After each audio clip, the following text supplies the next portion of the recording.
Well, first and foremost, it is wonderful to be back home. I was on vacation and I am tan, as you guys can see, and it feels great. One of the stories I came across, which I think most of us are still intrigued about, is Jeffrey Epstein. And as many of you guys know, a lot of wealthy billionaires and successful elite, I call them the elites, they love to go down in the Caribbean and do mischievous things. But back to Jeffrey Epstein, I came across this video of Anya Wick, and Anya Wick is talking to Sean Atwood, and he's a well-known author. You know, he talks about royals, and you know, like a regular maybe 35, 40-year-old woman, and she's talking about a personal experience of her life, little details. She kind of gave us glimpses of things that happened to her while under the influence and intoxicated. They drugged her, in short. They drugged. Is a group of elites that practices forced and uses these crimes to control people. They happen to have a huge reach over politics and entertainment. Children who are born into it. My father was abused by his parents, and I was raised going to these giant where I would meet other children who were put on television. One of the things I've noticed is all these people that get on the internet, on social media, and they talk about their personal experiences, they get a lot of applaud, they get a lot of feedback, a lot of people trusting and believing them. I see channel after channel of people talking about their life and what they experience, including myself, and people believe it as fact. But why is it people like her that are talking about these traumatic things about very prestigious names and wealthy elites, why do they get dismissed as being hacks? And money talks is what she says in this interview, and I agree, money talks. A lot of these elite circles, as I mentioned to my dad on this vacation, you know, asking him about the people he sees coming down here and what would make them, why would they be so interested in, say, urinating on a person? You know, doing these things. And it's funny because when I told my dad that in Dubai, there's stories and TikToks of girls talking about being defecated on, treating them like a human toilet bowl. And people just go, well, next story, these girls want it, they're yacht girls. But what about the victims that don't want it? What about the children that are born into these elite families that are then pimped out for the highest bidder? What about them? And that was Anya Wick's story. If it was psychosis, was she having some sort of, you know, weird dream fantasy world, or was these things really happening to her by her father and stepmother? And she's the sister of Jeffrey Epstein. So I think that's what got me intrigued. Still somewhat fragmented. These assaults happened a couple times a month, and I'm blessed not to remember every detail, because having one man bear as many children in a generation as possible and forcing them through these traumatic events, they believe it creates a stronger bond, that creates more loyalty, that it keeps people from talking. And people who are simply born into that world, contrasted with people like Sean Combs or R. Kelly, who joined as adults. But I was a child on drugs, so I can't tell you exactly who organizes this, exactly how it happens. Can we trust them? I mean, can we trust that they really experience these things? I don't know. 100%. I believe her. I don't believe anyone has any reason to make up stories like this. I mean, we hear of rich people. Just the other day, well, like I said, I've been on vacation. One of the British royal family's cousin just died. Well, they had a cousin die just 2 years ago during Kate Middleton's cancer battle scare, and brother-in-law or something, he's somehow related to them, and he shoots himself or commits suicide, allegedly. I mean, why are these people dying? I always believe that they die because they just want out. To talk more about the other parties involved, and I know he didn't kill himself. I'm not sure whether they let him go and get plastic surgery and flee the country, or if they did kill him. But I do believe he was a pawn, and that his story blew up in the media to keep people from looking beyond him. If Jeffrey was the one villain in charge of it, then, oh, he's dead, it's all over, everything's good now. And that leaves my father free to continue 3-year-olds and running Viacom from behind a veil while his paralegal runs his divorce practice, as he bragged about to me growing up. So you're saying that Jeffrey wasn't involved in the full-on occult practices, he was just part of a machine, and then they just used him to make an example out of? He was involved in the full-on occult practices, but not necessarily of his own volition.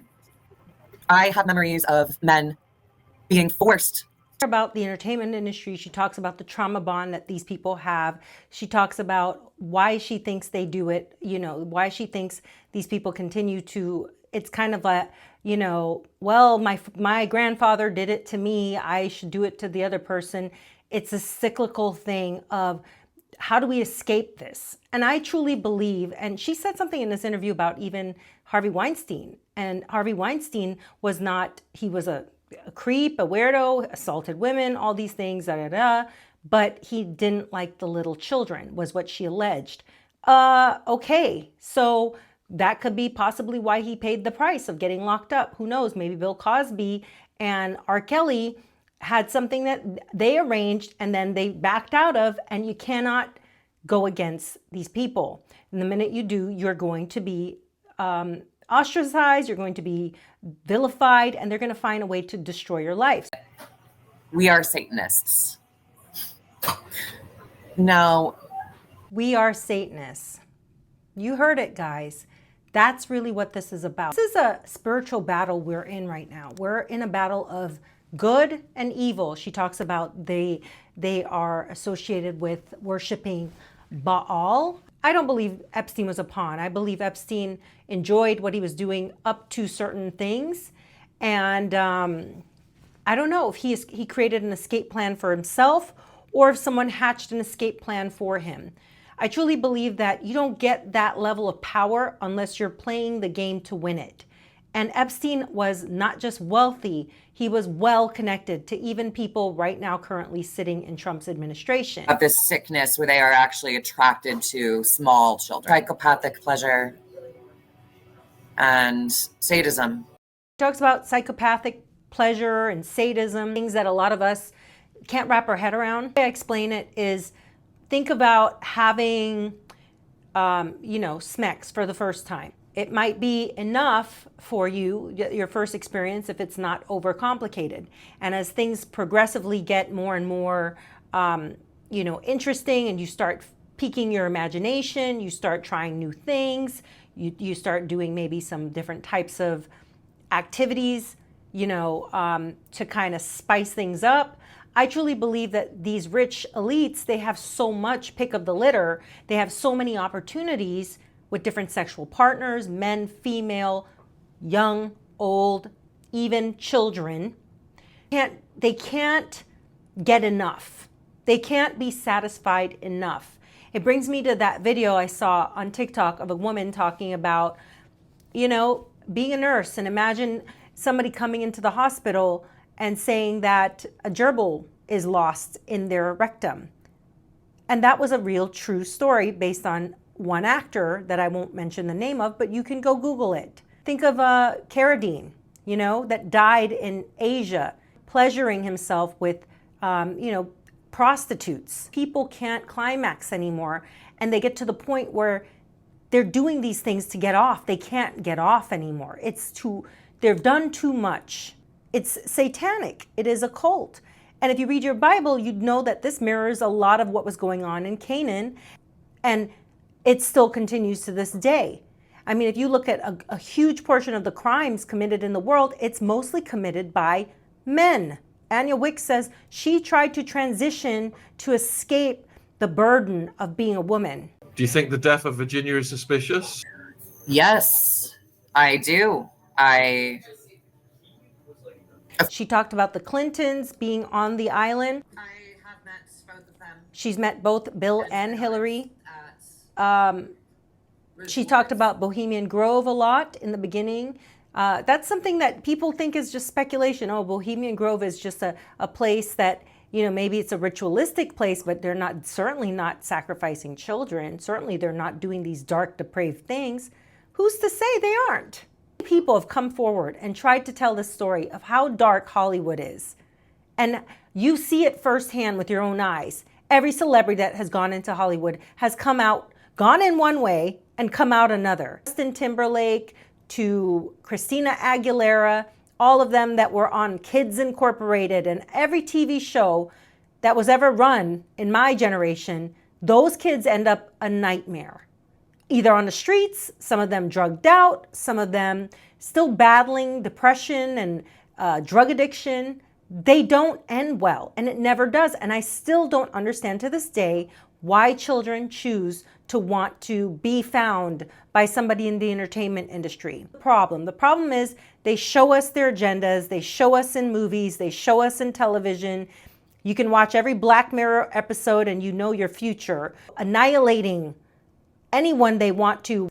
But she says this, and this is the one thing that really stood out to me the most. People must be kept poor and busy so they don't realize how much more power they have when they are unified. People must be kept poor and busy so they don't realize how much power they have when they are unified. I see so many people go online and say, I'm a Democrat. Oh, they must be a Republican. That man is cheating on his wife, must be a Republican. As if no other person that is a Democrat could ever cheat on their wife. It goes both ways. And the more you sit there and vilify your fellow man that is at the same level, I might add, as you, the easier it is for the elite to control you. And they love it that way. When she talked about Obama wanting to possibly change things, and he was probably stopped by the elite.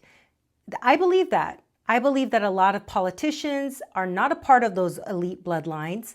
And if you know who the bloodlines are, it's people that don't really, they're not mainstream enough.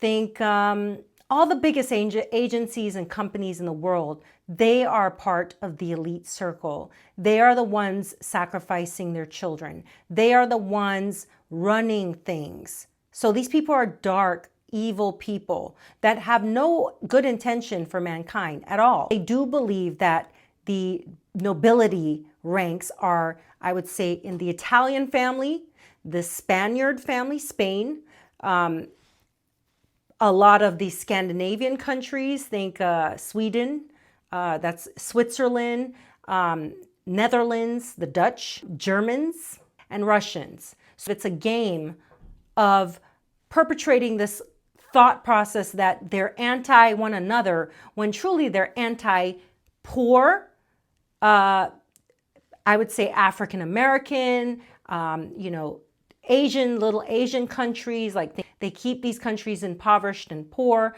and hating one another. There's a lot of racism. I just came back, like I said, from Belize, and there's a lot of racism still inherent in that culture towards people of a darker complexion. And this goes on a lot to keep people divided, to keep them focused on fighting for the crumbs between themselves so that the rich can continue to thrive and prosper off the backs of you.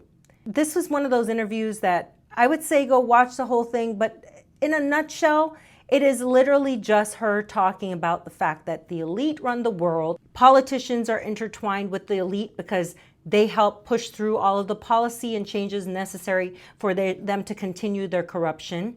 Yes, there's Illuminati groups, but not in the sense of how it's played out in our heads. It's more so of you have to do these horrible acts to children in order to enter. She talks about an instance of a man not wanting to penetrate a young 3-year-old girl and that he was forced to. Yes, these are the kind of stories she's telling. And she's saying it so nonchalantly, but you could sense that what she is saying is true. Alex Jones, his name escaped me for a minute. You see people like him screaming and ranting and raving. I believe he was a part of that group. I believe that you don't get that kind of proximity unless somebody in your circle was associated to these people and you have that close proximity that you can get close enough to them without them totally killing you. Maybe you know a few people in that circle. As she says at the end of this, I think they haven't killed me because if they do, it validates what I'm saying. Americans still don't see any kind of like I saw Megyn Kelly literally saying that Virginia Giuffre was a liar and she lied about things. Do you see what I'm saying? Is that the victims of these things are afraid to do anything because they know that they're going to be vilified, put down, and told they're a liar and they're making up stories for clicks and views. Ask yourself why you believe anyone on the internet. If that's the case, you have to at some point watch what people are saying and how they move and what they're saying and how their actions are, and then gather the data for yourself and say, do I really trust or believe in it? And usually your first gut instincts is the right instincts. There's people I've watched tell their stories, and within the first 2 minutes, I know they're lying. I don't know if it's their body language. I don't know if it's how they're talking. I know they're lying. Now, what I do believe about her after watching this interview is that she very much hates that she went through this, but part of her wishes she was still connected to some of the members of her family, and that she just, I know this by the way she was making a little bit of an excuse for Jeffrey Epstein, kind of saying he's a scapegoat, he's the person they're putting this on, as, you know, now we took Jeffrey Epstein down, everything is done, this vicious thing is done, and we can lay this issue to rest about child predatory elite people taking advantage of children. And now with Trump in power, this is all going to be eradicated somehow. But Dan Bongino and Pam Bondi and all these wonderful people, which I roll my eyes now at the thought that they're wonderful people. They were just useful idiots, never going to end. This is a terrifying time to live in. If you have children, do not put them in the entertainment industry. If you can, if that money is your objective and you're willing to sell your soul, you can go that route happily. But just know what is coming in the end, and it will be a time to pay the piper. And it's best to stay out of it. Even if you're one of us and you just don't have as much and you don't live as extravagant a lifestyle, you're not on a boat like you saw the other day with all the rich billionaires partying together. I was shocked, like big 50-year-old people partying on a boat like they're 20. It's actually, it's laughable and it looks really weird to me. At 50, that's the last thing I want to be doing is hooping and hollering on a boat and acting, turning up like I'm some 20-year-old. And it shows exactly who they are. They're people that they're lustful, they're of this world, and they're satanic. Anyways, you guys tell me what you think. Have a great day. Think for yourself.